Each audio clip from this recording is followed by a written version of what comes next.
जगतसिंहपुर ऐतिह्य पदयात्रार 13तम अध्याय आम समस्त आज उपस्थित अच्छु जगतसिंहपुर जिलार कल्याणपुर गाँव में नागार्जुन पीठर लोक मैंने ये पीठटी को वैष्णव पीठ भाव ग्रहण कर शह शह वर्ष है ये मूर्ति गुड़ी को वैष्णव मूर्ति भाव पूजा होती किंतु प्रकृत में मूर्तिर रहस्य कौन आसतु आम जाना।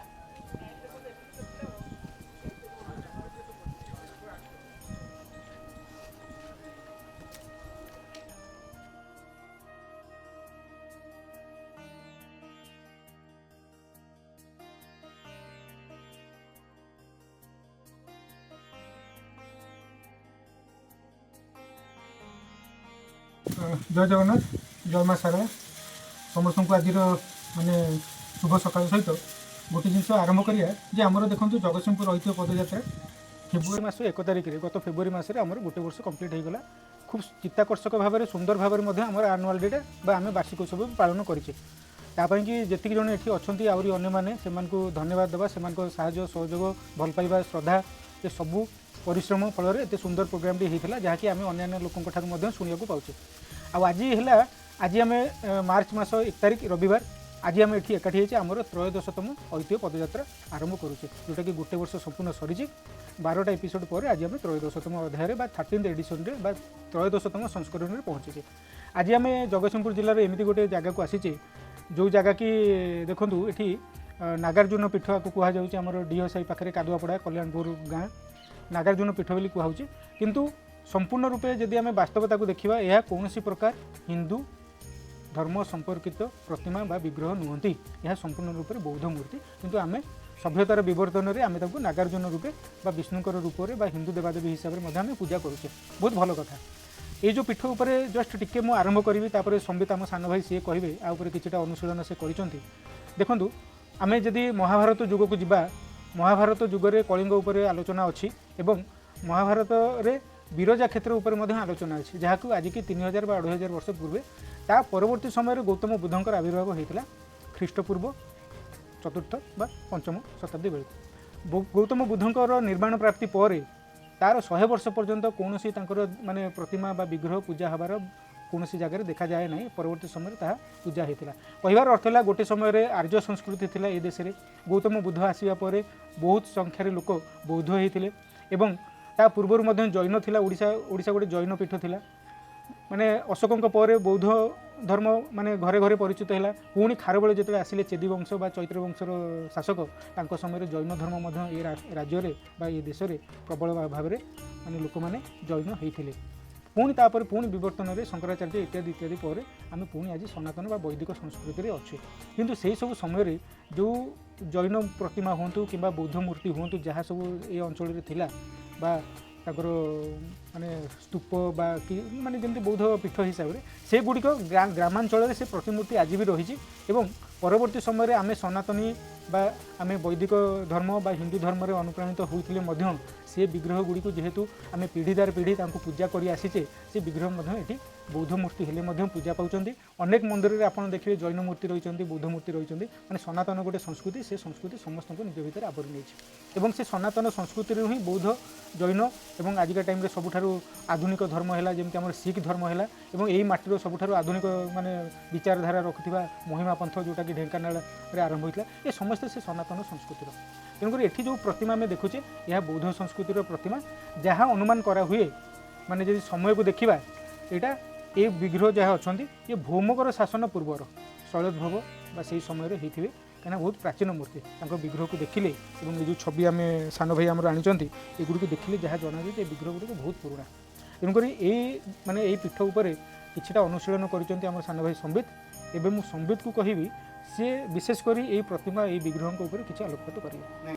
नमस्कार जय जगन्नाथ जय माँ सारा आज आम समस्त उपस्थित अच्छु जगतसिंहपुर जिलार कल्याणपुर ग्राम में नागार्जुन पीठ ये आमर 8म 9म शताब्दी 2टी पुरातन मूर्ति अच्छी आ छोट बड़ बहुत गुड़ाए भी तले मूर्ति थुआई स्थानीय लोक मैंने या विष्णु स्वरूप भाव पूजा कर किंतु प्रकृत में ये सनातन वैदिक संस्कृति सहित ये मूर्तिर कौन भी संपर्क ना ये सब मूर्ति होती बुद्ध धर्मर मूर्ति गोटे हूँ जोटा बड़ मूर्ति गोटे अच्छा से हूँ आम बुद्धंकर बोधिसत्व मंजूश्री मूर्ति आज जे छिड़ा हवा पोजिशन जे अच्छा सी हूँ बुद्धंक स्वर्गर धरा अवतरण करुवा मूर्ति तो जगतसिंहपुर प्रकृतर हूँ गोटे शाक्त बहुल जगह ଯାଜପୁର ଆମର ଯଜ୍ଞକ୍ଷେତ୍ର ବିରଜା କ୍ଷେତ୍ର ପରେ ଯଦି ଅଧିକାଂଶ ଶାକ୍ତ ପୂଜା କେଉଁଠି ହୁଏ ସେଇଟା ହେଉଛି ଜଗତସିଂହପୁର।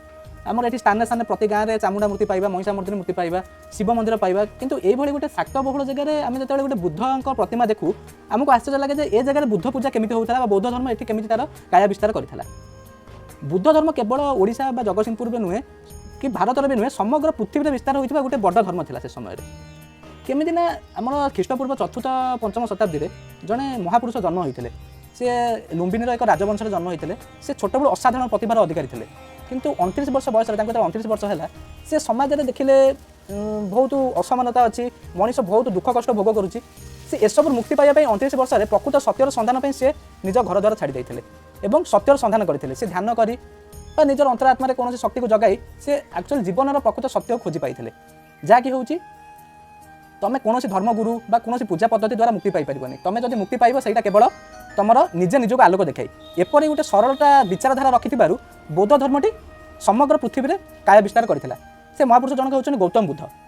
ତ ତାଙ୍କର ଏଇ ଯେଉଁ ସରଳ ବିଶ୍ୱାସ କାରଣରୁ ବା ସରଳ ପଦ୍ଧତି କାରଣରୁ ଯେଉଁ ବୁଦ୍ଧ ଧର୍ମଟି ଆରମ୍ଭ ହେଲା, ସେ କେବଳ ଭାରତ ନୁହଁ, ସେ ଆମର କମ୍ବୋଡ଼ିଆ, ଥାଇଲାଣ୍ଡ, ଚୀନ, ଜାପାନ, ଆମର ଶ୍ରୀଲଙ୍କା ଚାରିଆଡ଼େ ବ୍ୟାପି ଯାଇଥିଲା। ତ ଏ ଧର୍ମଟା ଓଡ଼ିଶାରେ କେମିତି କାୟା ବିସ୍ତାର କଲା? ଆମର ଗୋଟେ ଅଛି ଅଙ୍ଗୁରୀୟ ନିକାୟ ବୋଲି ଗୋଟେ ବହି ଅଛି ପାଲି ଗ୍ରନ୍ଥର। ସେଥିରେ ଲେଖା ଅଛି ଯେ ଯେତେବେଳେ ବୁଦ୍ଧ ନିଜର ଜ୍ଞାନ ପ୍ରାପ୍ତି କରିଥିଲେ ସେତେବେଳେ 2 ଜଣ ଓଡ଼ିଆ ବଣିକ ଥିଲେ। ବଣିକ ଯେ ଆମର ବ୍ୟବସାୟ କରନ୍ତି, ଓଡ଼ିଶାରୁ ବିଭିନ୍ନ ସ୍ଥାନକୁ ଯାଇକି ବ୍ୟବସାୟ କରନ୍ତି, ସେମାନେ ବୁଦ୍ଧଙ୍କ ସହିତ ଦେଖା ହେଇଥିଲେ। ସେମାନେ ବୁଦ୍ଧଙ୍କ ପ୍ରଥମ ଗୃହସ୍ଥ ଶିଷ୍ୟ ହୋଇଥିଲେ।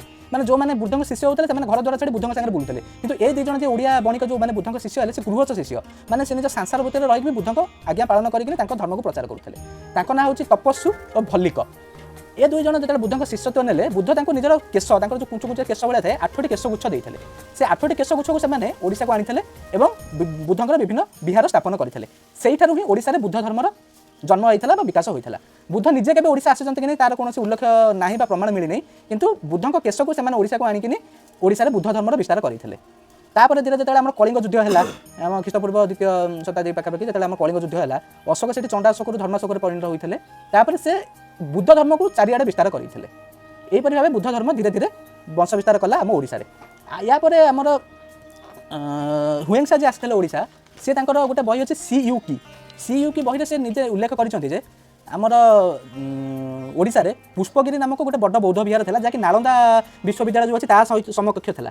ତା ସହ ସେ ଜଗତସିଂହପୁର ଜିଲ୍ଲା ବିଷୟରେ ବି କିଛି ଲେଖିଛନ୍ତି ତାଙ୍କ ବହିରେ। ସେ ଲେଖିଛନ୍ତି ଚେରିତୋଳ ବନ୍ଦର ବୋଲି ଗୋଟେ ଜାଗା, ତା ଆଖପାଖରେ ବହୁତ ଗୁଡ଼ାଏ ବୌଦ୍ଧ ବିହାର ଅଛି। ତ ଆମେ ଯଦି ନିଜ ପକ୍ଷରୁ ଟିକେ ଗବେଷଣା କରିବା ଜାଣିପାରିବା ଯେ ଚେରିତୋଳ ବନ୍ଦର ବୋଲି ଗୋଟେ ଜାଗା ତିର୍ତ୍ତୋଲ ଅଞ୍ଚଳରେ ଅଛି ଏବଂ ତା ଚାରିପାଖରେ ପାରାଦୀପଗଡ଼ରେ ଅବଲୋକିତେଶ୍ୱରଙ୍କର ଗୋଟେ ବିରାଟ ପ୍ରତିମା ଅଛି। ତା ପାଖକୁ ତାରପୁରରେ ନାରାୟଣୀ ବୋଲି ଗୋଟେ ପୀଠ ଅଛି, ସେଠାରେ ବହୁତ ବୌଦ୍ଧ ପ୍ରତିମା ଗୁଡ଼ିକ ପୂଜା ପାଉଛି। ମାରିଚିପୁର ବୋଲି ଗୋଟେ ଜାଗା ଅଛି, ସେଠି ଆମ ଉଡ୍ଡୀୟମାନ ମାରିଚିଙ୍କର ଗୋଟେ ବଡ଼ ମୂର୍ତ୍ତି ଅଛି। ଆଉ ଏ ବି ନାଗାର୍ଜୁନ ପୀଠ। ତ ଆମେ ଏଇଠୁ ଜାଣିବା ଯେ ହୁଏଙ୍ଗସା ବି ଲେଖିଛନ୍ତି, ଅଶୋକଙ୍କ ବେଳରେ ବି ଓଡ଼ିଶାରେ ବୌଦ୍ଧ ଧର୍ମର ବହୁତ କାୟା ବିସ୍ତାର ହୋଇଥିଲା। ତ ଏବେ ଆମେ ଜାଣିବା ଯେ এই ମୂର୍ତ୍ତିଟା ବିଷୟରେ। এই ମୂର୍ତ୍ତିଟା ଆକ୍ଚୁଆଲି କ'ଣ, ଏ ଯେଉଁ 2ଟି ମୂର୍ତ୍ତି ଅଛି। ତ ପ୍ରଥମେ ଆମେ ଦେଖିବା ଏ ଯେଉଁ ବସିବା ମୁଦ୍ରାର ଯେଉଁ ମୂର୍ତ୍ତିଟି ଅଛି, ଏଇଟା ହେଉଛି ବୋଧିସତ୍ତ୍ୱ ମଞ୍ଜୁଶ୍ରୀଙ୍କ ମୂର୍ତ୍ତି। ଏଗୁଡ଼ିକ ବୋଧିସତ୍ତ୍ୱ ମଞ୍ଜୁଶ୍ରୀ କିଏ? ବୁଦ୍ଧ ଧର୍ମର ସେ ହେଉଛନ୍ତି ଜ୍ଞାନର ଦେବତା, ଯିଏକି ତାଙ୍କୁ ଯେତେବେଳେ ପୂଜା ହେଉଥିଲା, ବୁଦ୍ଧଙ୍କୁ ଯେତେବେଳେ ପୂଜା ହେଉଥିଲା, ସେ ନିଜ ମନର ଅନ୍ଧକାରକୁ ଦୂର କରିବା ପାଇଁ ବା ଅଜ୍ଞାନତାକୁ ଦୂର କରିବା ପାଇଁ ମଞ୍ଜୁଶ୍ରୀଙ୍କୁ ପୂଜା କରାଯାଏ। ଏବଂ ଏ ଯେଉଁ ଦେବତାଟି ଅଛନ୍ତି ଇଏ ହେଉଛନ୍ତି ବୁଦ୍ଧଙ୍କ ଧରାବତରଣ ସମୟର ମୂର୍ତ୍ତି।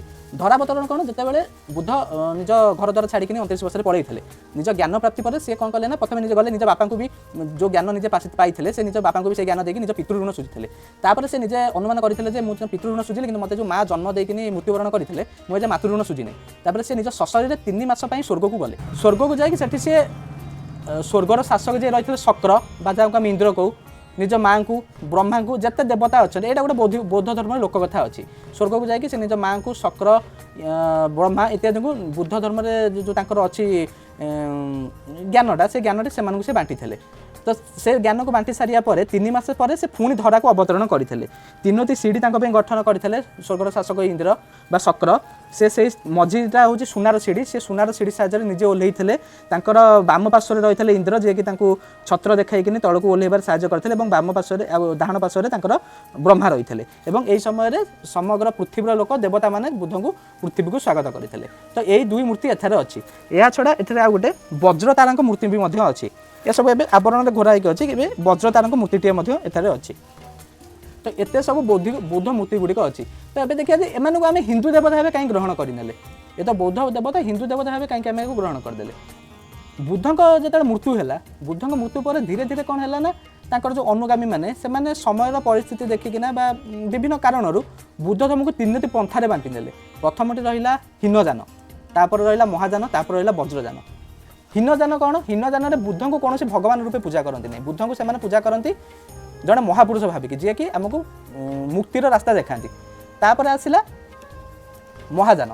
महाजान बुद्ध को गोटे भगवान भाविकी पूजा करती बुद्ध ही भगवान। से ही धर्मर जे प्रतिष्ठापक थे से होते नागार्जुन।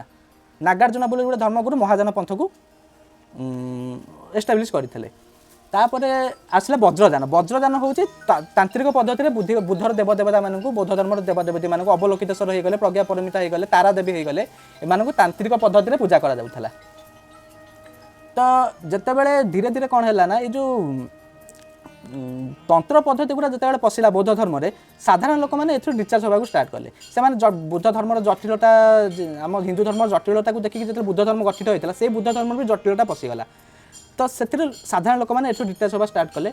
यापर कौन है ना शंकराचार्य गुरु जो आम आसी आदिगुरु शंकराचार्य से बौद्ध धर्म को जो गुरु मैंने रहिले से तर्क करके आमर जो वैदिक हिंदू धर्म रहा तार महानता को बुझाइले एवं वैदिक हिंदू धर्म को जटिल सरल करदे।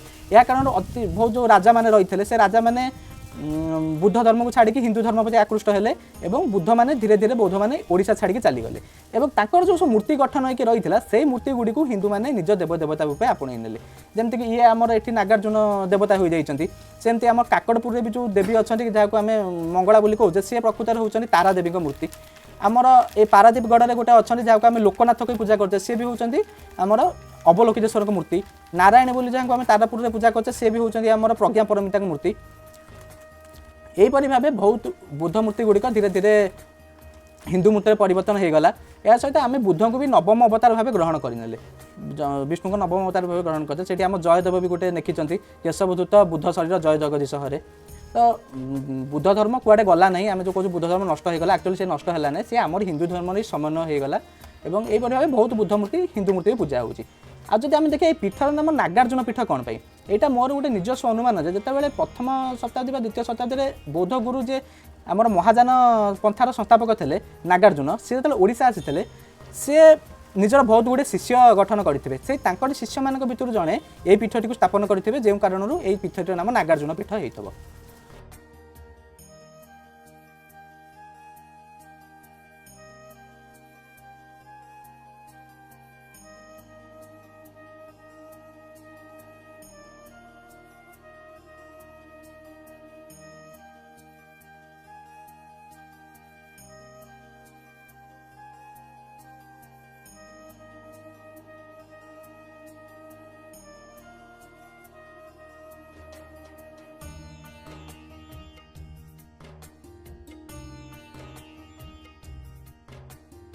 नागार्जुन पीठरे थिबा बौद्ध मूर्ति गुड़िकर दर्शन सारी ऐतिह्य पदयात्री माने पाखरे थिबा वासुदेव मंदिर रे एक पुरातन जनार्दन मूर्ति बा विष्णु मूर्ति को देखिबा पई बाहरुछंती।